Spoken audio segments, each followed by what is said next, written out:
¿Es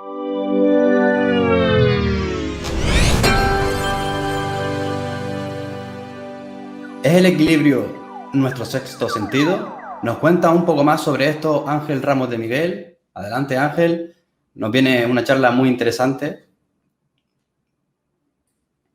Muy buenas, ¿qué tal?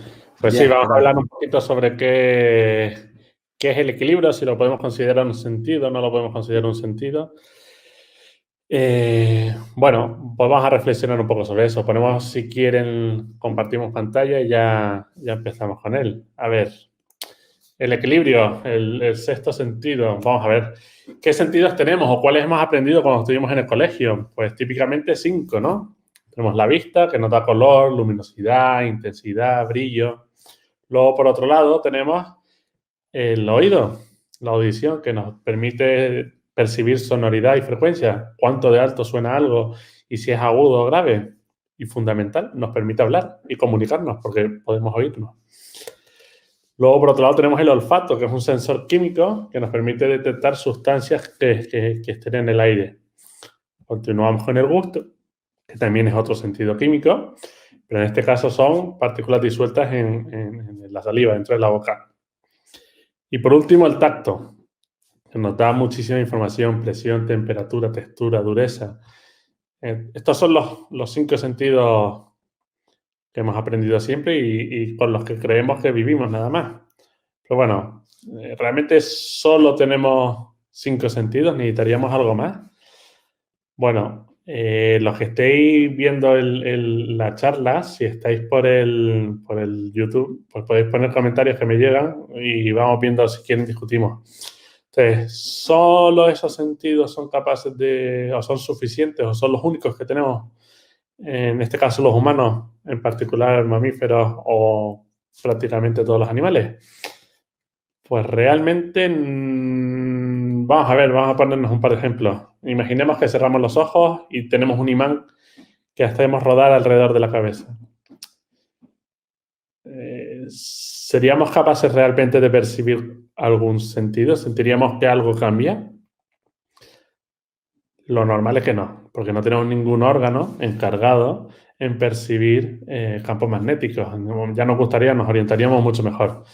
No necesitaríamos brújulas, pero no tenemos ese sentido. Vamos a suponer otro caso. Estas dos imágenes, una montaña rusa o alguien haciendo puenting. ¿Sienten algo?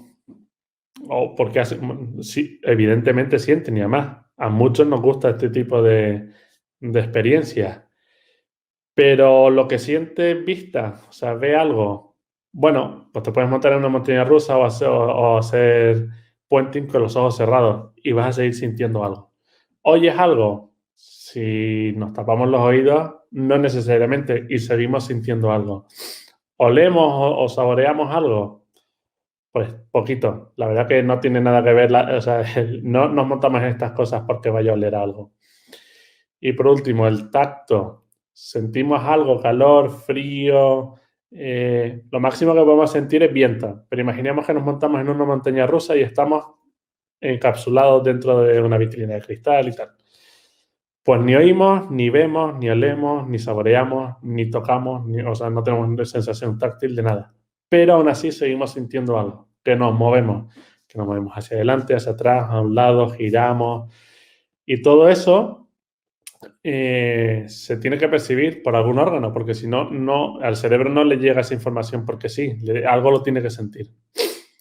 Pues obviamente es el equilibrio, que es el que nos permite detectar fundamentalmente aceleraciones lineales y aceleraciones angulares, o sea, lineales, si nos mueven en una recta, el coche acelera, frena, la montaña rusa, por ejemplo, aceleraciones angulares, rotaciones, pues si yo me pongo a girar ahora en la silla, detectaré, incluso con los ojos cerrados y perfectamente aislado del medio, detectaré si estoy girando hacia la izquierda, hacia la derecha, si es muy rápido o si es muy lento, incluso si paro de girar. Entonces, bueno, tenemos más sentidos aparte de los 5 sentidos que aprendemos. El equilibrio es uno de ellos y de hecho ahora vamos a ver un poco más adelante que es un sentido que está compuesto de muchos órganos sensitivos. Y bueno, ¿qué aceleración lineal percibimos durante toda nuestra vida? Desde que nacemos, incluso antes de nacer, hasta que nos morimos, ¿qué fuerza estamos sintiendo siempre? Pues, a ver. Vale, pues hombre, en la imagen ya es bastante, vale de ejemplo. Isaac Newton ya empezó a trabajar en el tema de la gravedad, una fuerza que vamos a percibir durante toda la vida. Además, es una cosa que nos une a todos los seres que vivimos en la Tierra. Da igual si seamos plantas o mamíferos o lo que queramos. Todos percibimos todos estamos afectados por la aceleración y la inmensa mayoría la percibimos. Una fuerza que en el caso de los humanos es fundamental percibirla, si no, no seríamos capaces de caminar. Tenemos que saber qué posición tenemos nosotros en nuestro cuerpo respecto a la gravedad para no caernos. Bueno, pues aquí, ¿qué es eso que percibimos toda nuestra vida? La gravedad. Y la perciben todos los seres, todos los seres vivos se sienten afectados por ello. De hecho, todos se sienten afectados por la gravedad. Y la inmensa mayoría de los seres vivos la perciben. De hecho, como curiosidad, es prácticamente la única cosa que no va a cambiar en toda nuestra vida. La presión atmosférica cambia, las temperaturas cambian, la sonoridad cambia, la luminosidad cambia, pero la gravedad es igual desde que nacemos hasta que nos morimos. Y de hecho, probablemente ese sea uno de los problemas, que como es invariante y la sentimos siempre, se nos olvida que la sentimos. Bueno, como curiosidad de lo que pongo aquí en la pantalla, tanto las medusas como las plantas, y entre medias, nosotros los humanos, los primates, lagartos, pájaros, todos tenemos algo que nos permite detectar la gravedad. Si vamos un poquito viendo así a modo de ejemplo cada uno de los órganos que, dependiendo de la especie, vamos a ver que en esta parte de aquí, en la parte izquierda, lo que tenemos es como una esfera que está rodeada de unas células, todas estas de aquí, que tienen unos cilios, unos pelillos, que cuando esos cilios deflectan, se mueven, producen un estímulo eléctrico que activa el nervio al que esté conectado, en este caso, pues nervio vestibular. Pues la construcción de esta esfera, dentro tiene una piedra, suele ser de calcio, que va a estar cayendo siempre en la dirección de la gravedad. Y según vayamos moviendo esta esfera, vamos a ir estimulando distintas partes de ella. O sea que es un órgano que tiene, por ejemplo, este de aquí, es el que tiene, por ejemplo, los calamares. Calamar sabe con esto dónde es arriba, dónde es abajo y su posición respecto a la fuerza de la gravedad. Luego, abajo, en esta diapositiva, vemos lo que tendríamos nosotros los humanos y prácticamente muchos animales complejos, reptiles, pájaros, mamíferos. Vemos que tenemos, de nuevo, unas células con unos cilios, igual que tenemos en los calamares, por ejemplo, pero en esta vez los cilios están recubiertos de una gelatina y esa gelatina tiene unas piedras de otoconio, que es calcio, que lo que vamos a ver es que cuando torsionamos la cabeza hacia un lado o el coche acelera o aceleramos, esas piedras por inercia van a ir en dirección opuesta al movimiento o van a caer hacia donde marca la fuerza de la gravedad. Pero la célula ciliada es prácticamente igual que la de los calamares y el principio de funcionamiento es el mismo. Y luego en las plantas, muchas de ellas en las puntas de las raíces tienen unas células sensitivas que también tienen unas piedritas que van a caer en dirección de la fuerza de la gravedad. Eso va a permitir a la célula detectar en qué dirección está la fuerza de la gravedad y es lo que va a indicar luego de manera hormonal en las plantas hacia dónde tienen que crecer las raíces y hacia dónde tiene que crecer el tallo.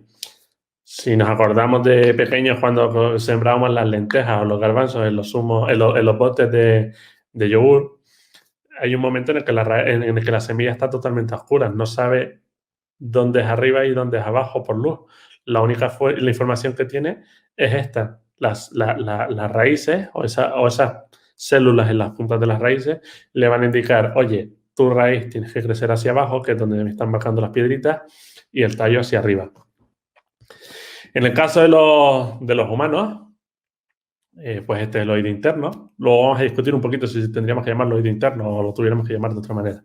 En el oído interno tenemos el oído, dentro del oído humano tenemos el oído externo, que es el pabellón auricular, conducto auditivo externo, luego el oído medio con el tímpano, la cadena vesicular, y luego el oído interno, que tenemos la cóclea, que es esta espiral de aquí, que lo que nos va a dar es información auditiva, es lo que va a permitir oír, que va conectado a su nervio auditivo.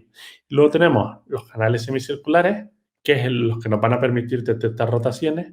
Son muy curiosos. Este órgano surge de manera evolutiva y es interesante saber que estos canales están puestos de manera ortogonal. O sea, son independientes los unos de los otros. Es como si dibujáramos X y Z en un eje de coordenadas, pero nadie lo ha diseñado así. Simplemente la evolución ha decidido que eso tiene que ser así para poder detectar rotaciones en todos los... en todos los ángulos. A ver, que se me ha ido aquí. Vale, vuelvo a poner. En todos los ángulos. ¿Qué es lo que nos permite? Eso al final nos va a permitir detectar cualquier ángulo, no solo los que van sobre los canales semicirculares, sino componentes de los canales semicirculares nos van a decir que estamos rotando en un ángulo pues afectado por ellos dos. Y luego, esta región de aquí, que es la que conecta los canales semicirculares con la cóclea, no es simplemente una conexión entre las dos, es probablemente la parte menos estudiada de este órgano, que es donde encontramos los otolitos, lo que contaba antes, lo que tiene un gel y unas piedritas que van a caer en dirección de la gravedad o se van a mover en dirección de las aceleraciones. Ahí es donde vamos a percibir las aceleraciones lineales y angulares, que es donde en el proyecto que voy a contar ahora es donde estamos focalizados. Y bueno, por tirarnos un poco las flores, somos los únicos en el mundo que trabajamos este área y ya luego veremos los resultados que son bastante prometedores. Pero bueno, siempre es curioso también un trabajo que hicimos sobre la línea evolutiva del oído interno. Incluso los tiranosaurios rex y cualquier dinosaurio tenía oído interno y es muy parecido al que pueden tener las palomas ahora. O los cocodrilos, de hecho son de la misma rama evolutiva.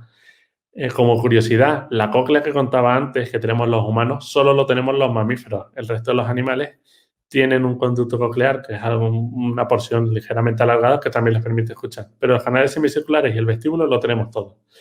¿Por qué? Si vamos a la línea evolutiva, hace casi 700 millones de años se desarrolló o apareció el primer otolito, que eso lo tenían pues prácticamente las medusas que tenemos ahora. O sea, que si pensamos desde un punto de vista evolutivo, a la evolución lo que le ha parecido más interesante de todo ha sido detectar la gravedad, fundamentalmente, saber dónde está arriba y dónde está abajo. Tuvieron que pasar casi 300 millones de años para que empezaran a surgir los canales semicirculares, para empezar a detectar en qué sentido giramos la cabeza. Y no fue hasta hace 200 millones de años que surge la cóclea y solo en los mamíferos. O sea que el oído interno, bueno, pues lo llamamos oído interno porque la audición la entendemos como un sentido, pero realmente igual sería mejor llamarlo el vestíbulo interno o el equilibrio interno, que además, como complemento, por línea evolutiva, nos permite oír. Pero bueno, eso es una discusión aparte. Vale, y luego, por pensar un poco, ¿existe algún animal terrestre que no se vea afectado por la gravedad? Ay, la vuelta...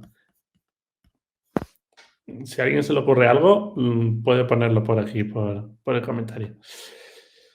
A ver, esta mañana me contaban los peces. No, los peces también se sienten afectados por la gravedad. Otra cosa que vayan flotando. Pero un pez nada de una manera y sabemos perfectamente dónde es arriba y dónde es abajo. De hecho, si un pez no nada como debería, algo le pasa. Los pájaros, lo mismo, se ven afectados también por la gravedad. De hecho, si tú coges un pájaro y de repente lo sueltas, tiene reflejos de caída. O sea que prácticamente no se nos ocurre así a priori nada que no se vea afectado por la gravedad, más que nada porque todos estamos en la Tierra. Pero bueno, es que realmente los humanos somos un animal muy particular. Entonces, muy pocos de ellos, y por eso lo pongo en asterisco, han pasado alguna vez en su vida que no han sido afectados por la gravedad o por no la gravedad terrestre, que esos pueden ser los astronautas. Y eso pues son un caso de estudio para nosotros muy interesante. De hecho, en el consorcio que participamos, uno de los miembros tiene relaciones con la Agencia Espacial Europea y hacen mucha investigación del vestíbulo en situaciones de microgravedad. Entonces, vamos a pensar que los astronautas son gente que se ha preparado físicamente para este tipo de tareas, que a nivel intelectual son unos hachas. Entonces, estamos hablando de gente que está muy, muy preparada para estas condiciones. Vamos a ver este vídeo en el que vamos a ver cómo se desenvuelven en la superficie de la Luna. Y luego vamos a entender por qué pasan estas cosas.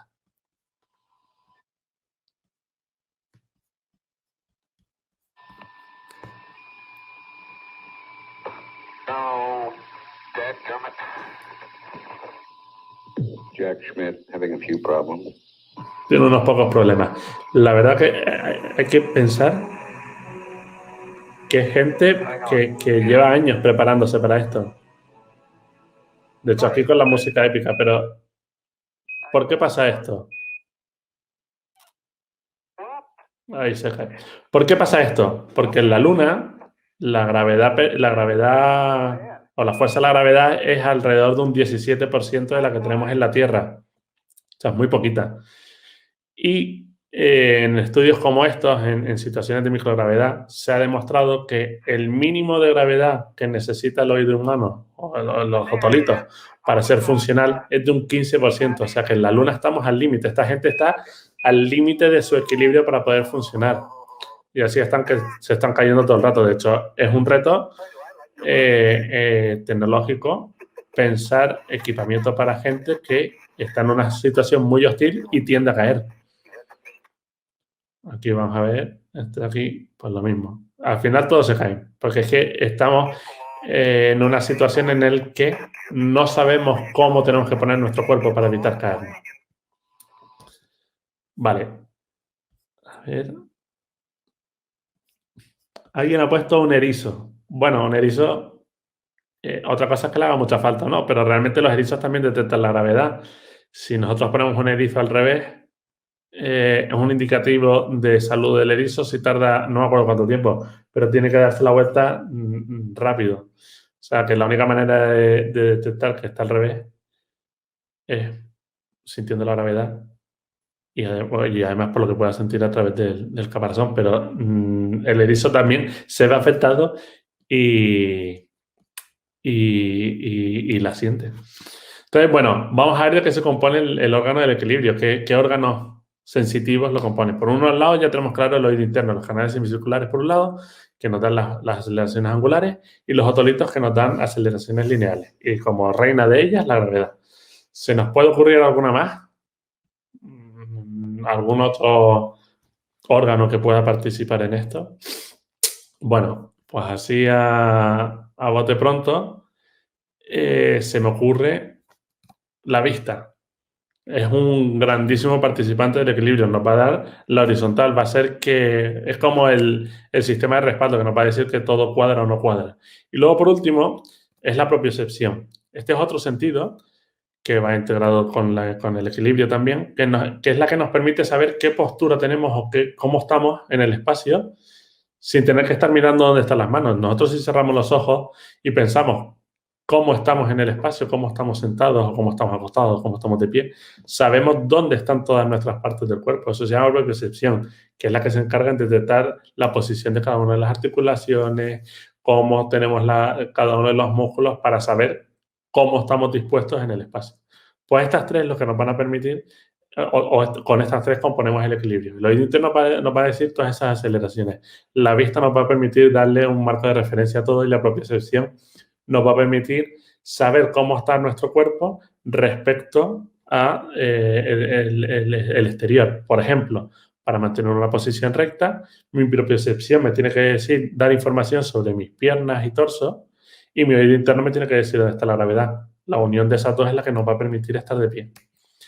¿Y qué pasa cuando los otolitos no funcionan? Aquí tenemos un paciente, Sergio, que le decimos que camine y que suba un escalón. Una tarea a priori sencilla, pero Sergio tuvo un problema, tuvo una meningitis y perdió la función vestibular. O sea, sus otolitos no funcionan, no es capaz de detectar la fuerza de la gravedad. Entonces, para él, levantar el escalón, subir un escalón es totalmente imposible. Y bueno, pues se parece mucho a un astronauta al final. ¿Por qué? Porque a los dos les está pasando lo mismo. Sus otolitos no funcionan correctamente y les cuesta mucho caminar. Vamos al límite. La diferencia es que en uno es por una patología y en el otro es por una situación que no estás en la Tierra y no percibes la gravedad. Entonces, bueno, hay un tipo de medidas que nos permite ver cómo torsiona el ojo dependiendo de cómo pongamos el cuello o cómo pongamos el cuerpo. O sea, si nosotros vamos girando, nuestro ojo va a rotar poquito a poco y es un indicador de que percibimos la fuerza de la gravedad. Entonces, estos son astronautas aquí a la izquierda en la gráfica A, que vamos a ver que según el cuello se va inclinando hacia un lado o hacia el otro, el ojo torsiona. O sea, esto es un paciente sano.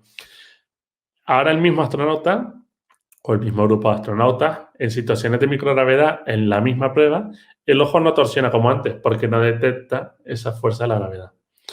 Y aquí, en la tercera que vemos, es un paciente. Lo que le hemos dicho, o sea, lo que hacemos es la misma prueba. Y tiene un resultado muy parecido al de los astronautas, porque a los dos le pasa lo mismo. Sus otolitos no funcionan, su cerebro no sabe dónde está la fuerza de la gravedad, porque en un caso no la percibe y en el otro el órgano que la percibe no funciona. Entonces, ¿esta patología se puede resolver? ¿Existe alguna tecnología, alguna experiencia previa que funcione para sustituir un órgano sensitivo? Pues por suerte tenemos experiencia y se llama implante coclear. De hecho, es la única prótesis que se vende, o sea, que existe a nivel comercial, que sustituye un órgano. O sea, tú puedes estar completamente sordo, tu cóclea puede no funcionar y siempre hago el mismo ejemplo. Explota una bomba o aterriza un avión al lado tuyo y te vas a enterar por el viento, no porque lo oigas. Y le ponemos este dispositivo que se introduce de manera quirúrgica y luego tiene una parte externa con el micrófono y la batería y es una persona que puede volver a oír, que puede desarrollar el habla en caso de los niños, que le vuelva a conectar con las personas. Pues lo que hemos hecho en este proyecto, Bionic B, que ya lo introduzco, a ver, aquí. Esto es un consorcio europeo con países Bélgica, Italia, España, Australia también participa de manera indirecta, en el que lo que hemos hecho ha sido usar la tecnología del implante coclear y desarrollar otra que nos permita recuperar el equilibrio. Pues llevamos mucho tiempo ya con esto, diseñando implantes. Ya tenemos un implante fabricado que ya de hecho la semana pasada pusimos el primero en el mundo de esta serie. Y volvemos a ver a Sergio y le volvemos a decir que le implantamos y le volvemos a decir que suba el escalón. Vamos allá. A ver, ahí va. Nada que ver. ¿Qué es lo único que ha cambiado aquí? Que en un lado, este es otro paciente, en un lado teníamos un paciente que no percibe la gravedad y ahora sí la percibe. Este es otro paciente, Héctor. Lo que le decimos es, por un lado, que mantenga pues, las piernas rectas y mirando al frente. Lo vemos en la izquierda con el implante encendido, sin problema, una persona perfectamente normal. En la derecha, lo mismo, pero aquí tiene el implante apagado. Le cuesta muchísimo, se tiene que estar fijando todo el rato. Aquí ahora le decimos pues a Héctor de nuevo que se va, agache a coger una botella. Pues en la izquierda es una persona perfecta, podríamos ser cualquiera de nosotros. En la derecha le cuesta muchísimo trabajo hacerlo. ¿Por qué? Porque en un caso detecta la gravedad y en el otro es totalmente imposible que se agache porque no sabe dónde está la gravedad. Bueno, ya con esto concluyo un poco la presentación también por no irme de tiempo. Tenemos el Twitter del proyecto Bioninvest, también tiene su página web. Si quieren cualquier correo o lo que sea, nos lo pueden hacer llegar. Todavía nos quedan un par de años de proyecto. Ya hemos empezado con las implantaciones del último prototipo que tenemos, con resultados muy buenos. Y de hecho, aquí nos ha pasado que ha funcionado mucho mejor todavía de lo que esperábamos. Y por leer dos últimos comentarios, veo aquí el de uno que pone Cristo, que un ejemplo podría ser de propiocepción, podría ser la ilusión de mano de goma. Pues sí, lo que ahí volvemos. La vista es que es un órgano fundamental. El cerebro depende muchísimo de la vista. Entonces lo que estamos haciendo es engañar a la propiocepción en ese tipo de pruebas. Y luego Emilio, que dice lo de si primero sería el sistema vestibular, desde un punto de vista evolutivo sí, de hecho es casi lo primero que surge como órgano sensitivo. Y en el caso nuestro de los mamíferos vemos que el sistema vestibular y en particular el otolito es lo primero que surge. Luego ya viene todo lo demás, canales semicirculares que nos dan más información vestibular Y luego la audición, que como hemos visto, pues por ejemplo, los pájaros no tienen cócleas como tenemos los mamíferos y de hecho las cócleas van variando, depende de las necesidades. En el caso de los humanos tenemos la que tenemos y está especializada en técnicas para oír. Pues nada, muchas gracias. Espero que les haya gustado. Pues bueno, Ángel, muchas gracias. La verdad que es bastante interesante. Mucha suerte, sobre todo en el proyecto que hombre, vemos que funciona bastante bien. Y nada, a nuestros espectadores recordarles que seguimos aquí, volvemos ya mismo con más contenido en Macaronite 2020.